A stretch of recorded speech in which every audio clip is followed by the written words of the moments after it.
অনুভূতির আকাশে আপনাদেরকে স্বাগত। আজকের নিবেদন বঙ্কিমচন্দ্র চট্টোপাধ্যায়ের লেখা রাধারানী। রাধারানী নামক এক বালিকা মহেশের রথ দেখিতে গেছিল। বালিকার বয়স 11 পরিপূর্ণ হয়নি।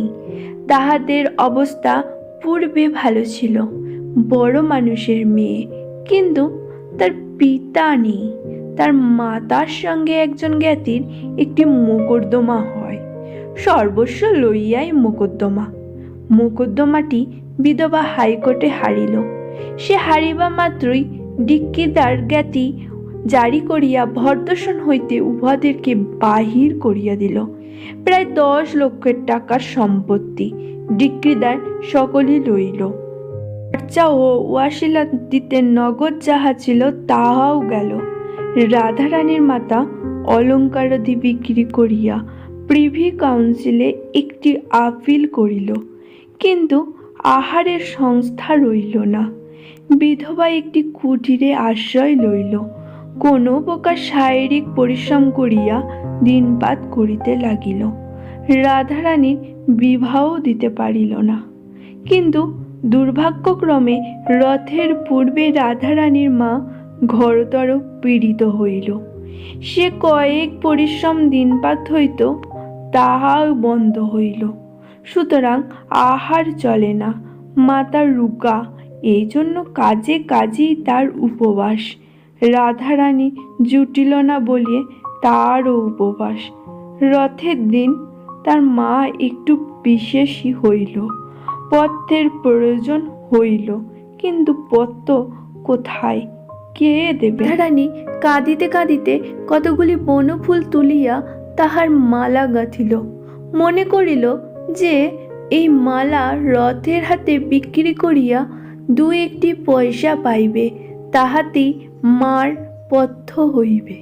কিন্তু রথের টান অর্ধেক হইতে না হইতেই ঝড় বৃষ্টি আরম্ভ হইল। বৃষ্টি দেখিয়া লোক সকল ভাঙিয়া গেল। মালা কেহ কিনিল না। রাধারানী মনে করিল যে আমি একটু না হয় ভিজিলাম, বৃষ্টি থামলি আবার লোকজন জমবে। কিন্তু বৃষ্টি আর থামিল না, লোকজন আর জমিল না। সন্ধে হইল, রাত্রি হইল, বড় অন্ধকার হইল। আগত্যা রাধারানী কাঁদিতে কাঁদিতে ফিরিল। অন্ধকার, পথ কাদাময়, পিচ্ছিল, কিছুই দেখা যায় না। তাহাতে মুষলধারে শ্রাবণের ধারা বর্ষিত ছিল। মাতার অন্নভাব মনে করিয়া তদপেক্ষ রাধারানীর চক্ষু ভারী বর্ষণ করিতেছিল। রাধারানী কাঁদিতে কাঁদিতে আছাড় খাইতেছিল, কাঁদিতে কাঁদিতে উঠিতেছিল, আবার কাঁদিতে কাঁদিতে আছাড় খাইতেছিল।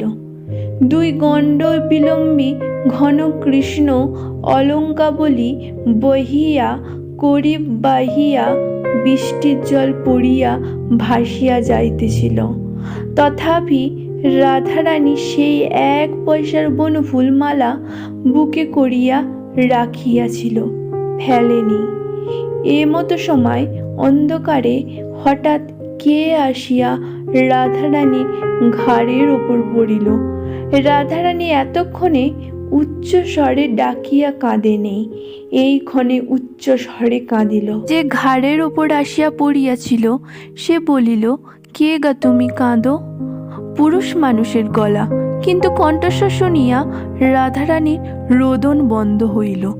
রাধারানী চেনা লোক নয়, কিন্তু বড় দয়ালু লোকের কথা। রাধারানীর ক্ষুদ্র বুদ্ধিটুকুতে ইহা বুঝিতে পারিল। রাধারানী রোদন বন্ধ করিয়া বলিল, আমি দুঃখী লোকের মেয়ে, আমার কেহ নেই, কেবলই মা আছে। সেই পুরুষ বলিল, তুমি কোথায় গেছিলে? আমি রথ দেখিতে গেছিলাম, বাড়ি যাইব, অন্ধকারে বৃষ্টিতে পথ পাইতেছি না। পুরুষ বলিল, তোমার বাড়ি কোথায়? রাধারানী বলিল, শ্রীরামপুর। সেই ব্যক্তি বলিল, আমার সঙ্গে এসো, আমিও শ্রীরামপুরই যাইব। চলো, কোন পাড়ায় তোমার বাড়ি তাহা আমাকে বলিয়া দাও, আমি তোমাকে বাড়ি রাখিয়া আসিতেছি। বড় পিছল, তুমি আমার হাত ধরো, না হলে পড়ে যাইবে। এইরূপে সেই ব্যক্তি রাধারানীকে লইয়া চলিল। অন্ধকারে সে রাধারানীর বয়স অনুমান করিতে পারিল নাই, কিন্তু কথার স্বরে বুঝিল যে রাধারানী বড় বালিকা। এখন রাধারানী তার হাত ধরায় হস্তস্পর্শে জানিল রাধারানী বড় বালিকা। তখন সে জিজ্ঞাসা করিল যে তোমার বয়স কত? 10-11 বছর। তোমার নাম কি? রাধারানী।